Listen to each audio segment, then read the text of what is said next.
Bagaimana perasaan Mas Prabowo soal etik? Tidak semua etik.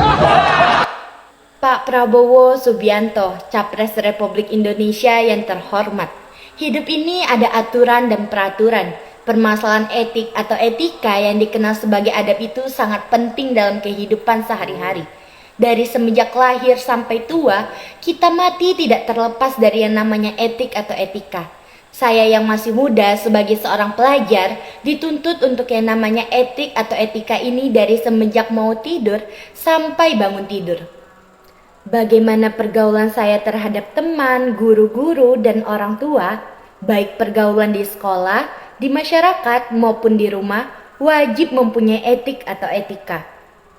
Sementara Bapak seorang yang tua, mantan jenderal elit tentara, dan seorang capres Republik Indonesia 2024. Bagaimana bisa mengabaikan dan menganggap sepele yang namanya etik?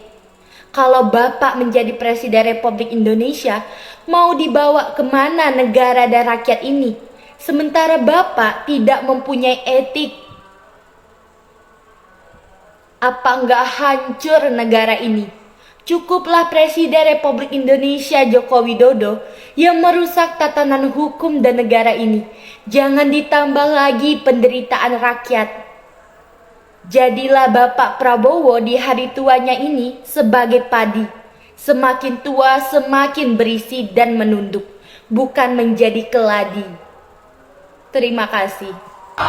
Semua orang yang berkata hendak politik adalah orang-orang yang mengenyampingkan etika hanya demi kekuasaan politik.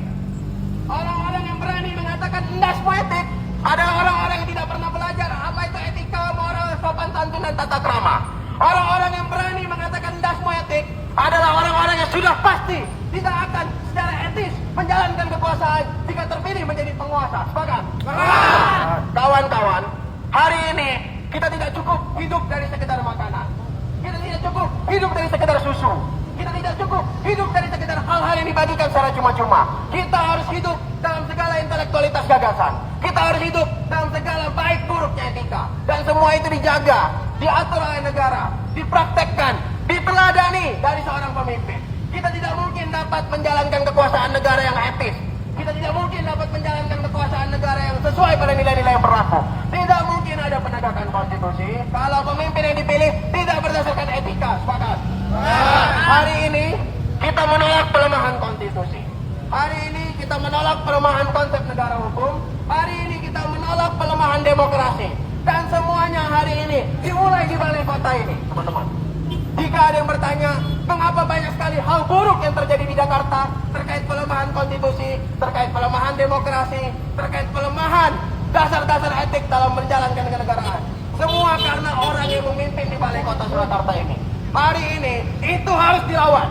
Itu harus dilawan. Cukup sudah berbagai pelemahan konstitusi. Cukup sudah berbagai pelemahan demokrasi. Hari ini kami sudah muak, kami sudah geram, kami akan melawan. Solo hanyalah salah satu kota dari berbagai panasnya kobaran api di semua kota di seluruh Indonesia untuk melawan upaya-upaya pelemahan konstitusi, untuk melawan upaya-upaya pelemahan demokrasi. Dan jika ada yang berani untuk melemahkan demokrasi, jika ada yang berani untuk melemahkan hukum dan konstitusi, akan berhadapan dengan generasi muda yang hari ini tidak ada perwakilannya di dalam pemilu 2024. Hidup mahasiswa! Hidup mahasiswa! Hidup mahasiswa! Hidup mahasiswa! Hidup rakyat Indonesia! Hidup perempuan yang melawan! Bagaimana perasaan Mas Prabowo? Etik? Tidak semua etik. Pak Prabowo, al-adabu fauqal ilmi. Adab itu di atas ilmu. Jadi setinggi apapun pangkat Bapak, setinggi apapun jenderal Bapak, sepaten apapun joget Bapak, kalau adab Bapak nggak ada artinya semua itu, Pak. Nol semua itu, kosong semua itu. Ketika Prabowo menggunakan kata-kata kasar seperti endasmu dalam berbicara, bahkan dalam rapat internal Partai Gerindra, hal ini menjadi sorotan karena tidak sesuai dengan citra yang telah dibangun selama berbulan-bulan. Jubir dan para pendukung Prabowo kini dihadapkan pada tantangan besar untuk menjelaskan bahwa penggunaan kata tersebut bukanlah tindakan kasar. Dalam konteks menjelaskan endasmu etik, jubir dan pendukung Prabowo berusaha menyampaikan bahwa ini seharusnya dianggap sebagai candaan, bukan sebagai penghinaan. Mereka berargumen bahwa dalam lingkungan tertentu seperti antara teman-teman, penggunaan kata-kata kasar dianggap biasa dan tidak mengandung maksud merendahkan. Namun, penjelasan ini menimbulkan perbedaan pemahaman dengan masyarakat yang cenderung melihat konteks dan tempat yang berbeda. Permasalahannya muncul ketika karakter Prabowo sebagai seorang yang memiliki jabatan publik dipertanyakan. Nasib penyebar video endasmu etik Prabowo Subianto kini diburu Partai Gerindra, dituding penyusup. Ya Allah, ngeri banget ya Allah, jangan sampai deh yang kayak begini nih jadi presiden, amit-amit ya Allah. Belum apa-apa udah ngeburu-ngeburu, serem. Jadi keinget yang dulu, serem.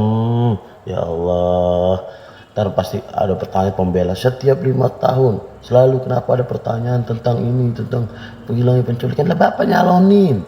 Kalau Bapak nggak nyalonin nggak ada pertanyaan gitu. Pertanyaannya yang normal-normal karena Bapak nyalonin. Joget ini. Saya kira ini adalah pembelajaran berharga bagi Prabowo. Persoalan etika yang diajarkan oleh siswi SMP sangat luar biasa. Dan juga ada Mas Melki, ketua BEM dari UI, yang menyuarakan dan menyentil Prabowo soal endasmu etik. Saya kira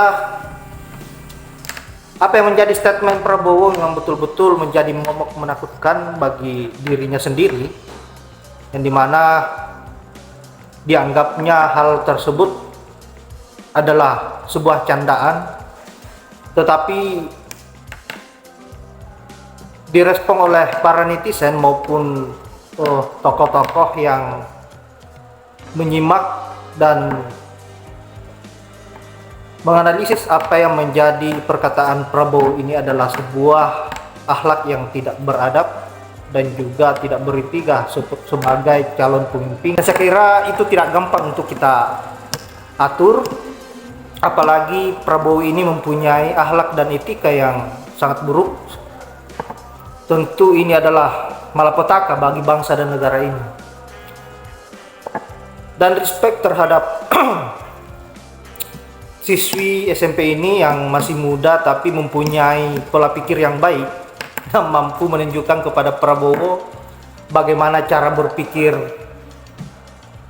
yang baik dan mempunyai etika yang baik sebagai calon pemimpin. Salut terhadap anak ini, dan kita butuh anak yang mempunyai kecerdasan seperti yang ada di video tadi.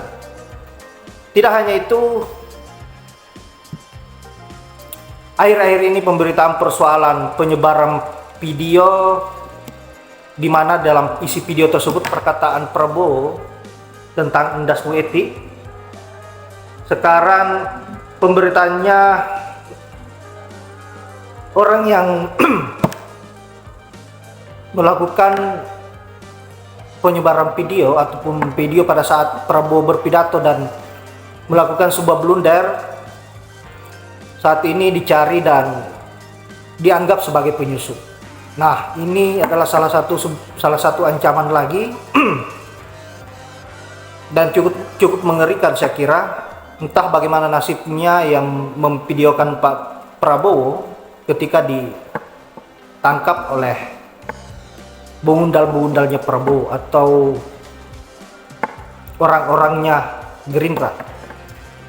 Kita tidak bisa membayangkan, mungkin akan dilenyapkan lagi seperti kasus penculikan di 1998, seperti kasus penculikan di era Soeharto.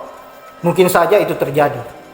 Jadi saya berharap kepada seluruh rakyat Indonesia agar bisa memilih pemimpin yang betul-betul pro terhadap rakyat, yang memberikan kebebasan berpendapat terhadap rakyatnya, bukan ingin berkuasa dan menjadikan rakyat sebagai budak-budaknya.